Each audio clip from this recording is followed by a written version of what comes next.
سلامونه دوستانو، په دې هیله چې ټول به راته روغ او جوړ یاست. افغان ابدالیان د عمان الف لوبډلې پر وړاندې په دویمه تمریناتي شل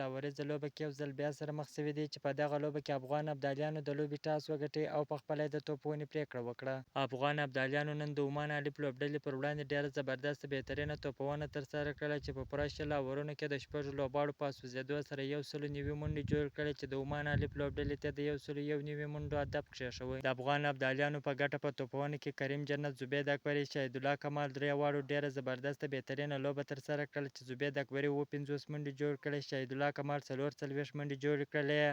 او داسې کریم جنت بیا هم 40 چټکې منډې جوړې کړلې.